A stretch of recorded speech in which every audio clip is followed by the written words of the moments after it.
So we got more news to get to. I mean, well, we don't have more news to get to. We got news to get to.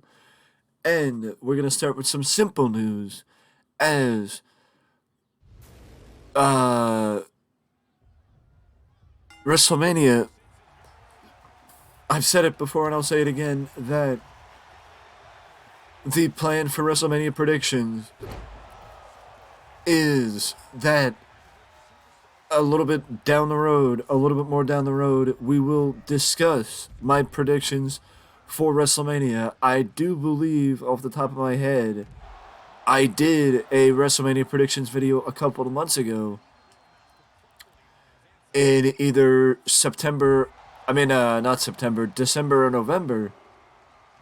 And we will do one again, maybe in the month of March. But that is not now, and it will be a little bit more down the road. But we do have reports of the expectations for Night 1 and Night 2 of WrestleMania, with Roman Reigns versus Cody Rhodes being the main event of WrestleMania Night 2, and the rumored expectation for WrestleMania Night 1 is Rhea Ripley versus Charlotte, or Sami Zayn and Kevin Owens against the Usos for the tag team titles. I, for one, think that if you're going to have a women's title match as one of the main events, then Charlotte versus Rhea should be the one you give, because it would give the Royal Rumble winners, the respective Royal Rumble winners, their respective WrestleMania main events. So I can understand why they would want to give Charlotte and Rhea one main event and Cody and Roman the other. I completely understand that. But at the same time, I could also understand why you want to give Sami a WrestleMania main event as well, because of his status and recent popularity. So at least then Sami would be given a WrestleMania main event. And also the tag team division would be given a WrestleMania main event, which is something that I don't think anybody would have expected for the tag team division at any time. But we got more Sami Zayn news coming up, and we will discuss the predictions and more WrestleMania stuff in a separate video. But also, Braun Breaker is apparently... I mean, I don't understand this, and I don't think anybody really understands it, but apparently WWE has plans. This is confirmed by Dave Meltzer, by the way, that WWE has plans in the NXT crowd to boo Braun Breaker, and there are some that think this might be leading to a heel turn for the NXT champion. There are others that maybe think that it's just because of the storyline with Jinder Mahal, and maybe we'll see this disappear after the storyline with Jinder is done. Maybe they want to try and test the waters of Braun Breaker being looked at as a bad guy, going into his feud with Carmelo Hayes. There's a lot of different possibilities. I mean, Braun has not been a heel in his run in NXT, so that could be another reason. I mean, there could be a variety of reasons why WWE wants to do this. I don't necessarily understand the logic.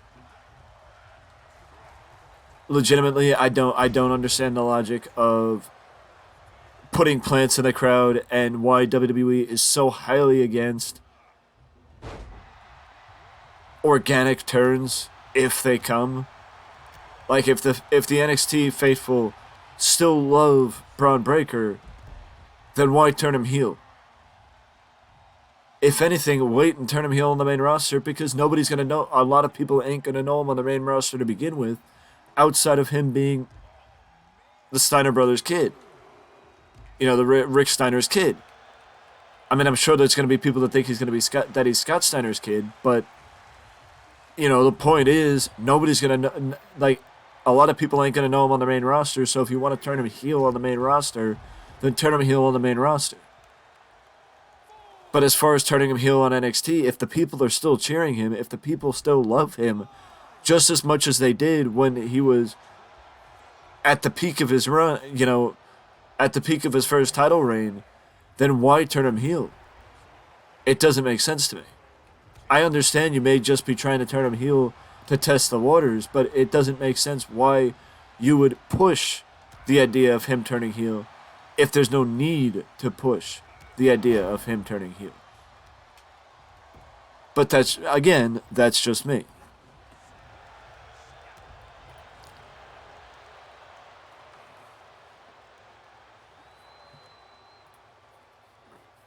An interesting note, and I think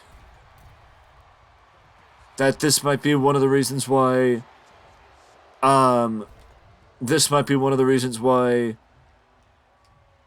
Samoa Joe disappeared a little bit last year.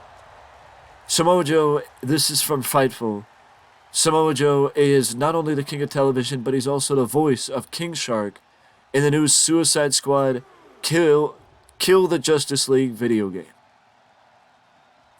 Joe's character's gameplay footage or gameplay is featured in the new trailer, which was released on Thursday, February 23rd.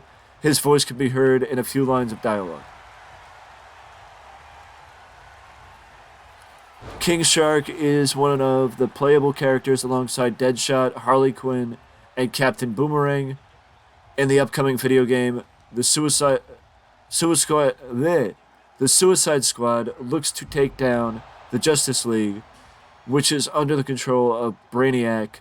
Rocksteady has been developing the video game for the past several years, and the game will be available on May 26th on PS5, Xbox Series X and S, and PC.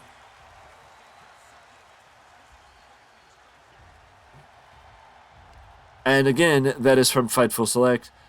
I mean, I for one love the idea that somebody like Samoa Joe is, I love hearing wrestlers going about business and, being featured in more mainstream products or mainstream projects rather.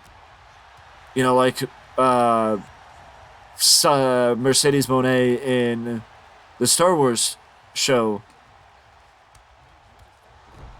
I enjoy wrestlers getting mainstream attention, especially non-WWE wrestlers, because it happens so infrequently with non-WWE wrestlers getting mainstream attention that it's always fun when non-WWE wrestlers get projects outside of the wrestling sphere.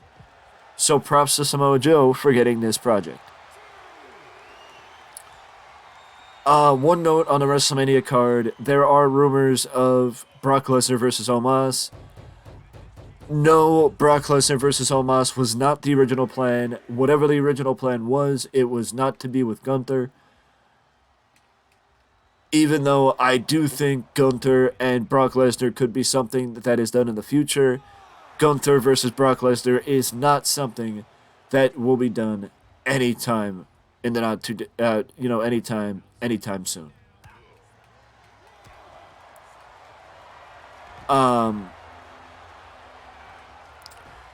But it is not that being Brock Lesnar versus Omos. Brock Lesnar versus Omos is not confirmed. It is not 100% going to happen. If it does happen, I think it would be designed to keep Brock close to Bobby Lashley and the Hurt Business, and maybe set up a rematch between Bobby and Brock at either SummerSlam or Backlash, which we will get to the May the May pay-per-view schedule in a second. As I think I made a mistake with the May pay-per-view schedule. But what it is that again, we will talk about WrestleMania in a at a later date. We will talk about WrestleMania at a later date. But what it is that I think there was a rumor that Steve Austin was offered a match with Brock Lesnar, and he rejected the match with Brock. I think Brock versus Steve Austin was the initial plan for Brock Lesnar at WrestleMania. If you go back a couple months ago, the plan was Brock versus Austin, or it was rumored to be Brock versus Austin. And the fact of the matter is, Austin turned it down, and that may or may not have left nothing for Brock. My only question is, if there is nothing for Brock, how is there nothing for Brock? And would it be better to not have Brock featured at WrestleMania then? You know what I mean? That's just my perspective on it, though.